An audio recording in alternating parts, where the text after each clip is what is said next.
भावुक होके अपने प्रतीकों का तो हम सम्मान करें, अपने चिन्हों का सम्मान करें, अपने पूर्वजों का सम्मान करें, लेकिन हम जब दूसरों को नीचा दिखाने लगते हैं या दूसरों की अवहेलना करने लगते हैं तो वहीं हम बढ़ जाते हैं, घट जाते हैं, छट जाते हैं। हमें सबको साथ लेके चलना है, सबकी बात करनी है और सबसे और सम्राट अशोक के चरणों में अपना प्रणाम करते हुए मैं मेरी जन्मभूमि और कर्मभूमि अम्बेडकर नगर में उत्तर प्रदेश के कोने कोने से चलकर आए सभी गणमान्यों, सभी मान्यों का स्वागत करता हूँ, अभिनंदन करता हूँ, वंदन करता हूँ। इस मौर्य बंधुत्व क्लब की जो स्थापना के पीछे एक मूल भावना है कि एक परिवार के रूप में हम लोग यहाँ खड़े हों, इकट्ठे हों और एक दूसरे का सुख दुख साझा कर सकें, तो इसकी परिकल्पना के लिए रामजीवन भैया जी का और इस कार्यक्रम का इतना सफल और भव्य आयोजन करने के लिए गोपाल जी का और दयानंद जी का, मैं जिन्होंने अपना ये परिसर हम लोगों के लिए सदा ही सहज उपलब्ध रखा है, उनका भी मैं बहुत ही आभार प्रकट करता हूँ। जैसा कि मुझे बताया गोपाल जी ने कि आज का जो विषय है वो है राजनीतिक और सामाजिक क्षेत्र में युवाओं की भूमिका। मेरे पूर्व के वक्ताओं ने भी बहुत महत्वपूर्ण बातें कही। आदरणीय बाबूजी ने जो हम लोगों को मार्ग दिखाया, सुधीर जी ने जो अपने विचार रखे, उससे इतर यहाँ पे बोलने के लिए बहुत ज़्यादा कुछ रह नहीं जाता है। फिर भी मैं दो बातें कहना चाहूँगा। देखिए, राजनीति भावुकता से ज़्यादा योजनाबद्ध तरीके से मैनेजमेंट का सारा खेल कहिए या गेम कहिए, और जब हम बहुत भावुक होके अपने प्रतीकों का तो हम सम्मान करें, अपने चिन्हों का सम्मान करें, अपने पूर्वजों का सम्मान करें, लेकिन हम जब दूसरों को नीचा दिखाने लगते हैं या दूसरों की अवहेलना करने लगते हैं तो वहीं हम बढ़ जाते हैं, घट जाते हैं, छट जाते हैं।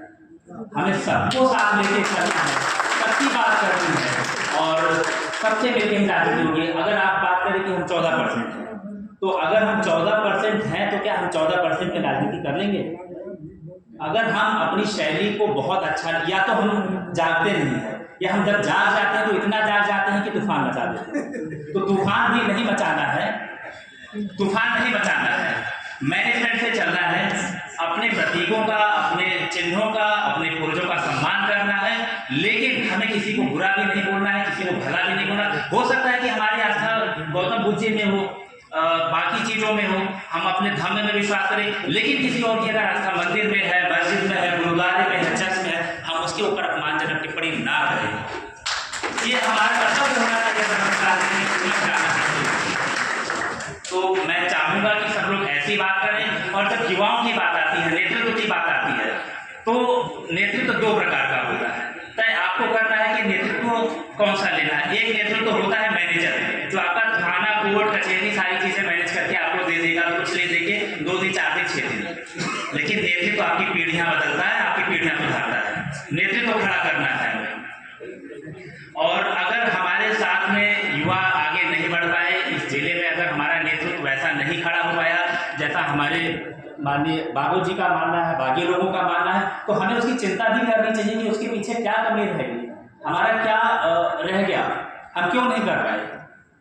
इसकी चिंता जरूर करनी होगी कि हमारे में कहाँ कमी रह गई, और उस चीज़ों को हटा के बहुत ज़्यादा हम लोग प्रैक्टिकल होना पड़ेगा। बहुत थ्योरी में हमें नहीं रहना पड़ेगा कि हम लंबी लंबी बातें करें, कार्यक्रम पे कार्यक्रम करें, लेकिन उसका हमें जमीन पे कोई क्रियान्वयन ना दिखे। हमें उस दिशा में नहीं रहना है, हमें जमीन पे क्रियान्वयन करना। हमारी योजना ऐसी होनी चाहिए, हमारा समाज आगे बढ़े, हम लोग आगे बढ़े, इस दिशा में चिंता होनी चाहिए। तो मैं ज़्यादा कुछ नहीं बोलते हुए अपनी वाणी को यहाँ पे विराम दूंगा। बस एक बात बोलते हुए, मौर्य नाम से तो पूरा विश्व डोलता है, और ये हम नहीं, हमारा इतिहास बोलता है।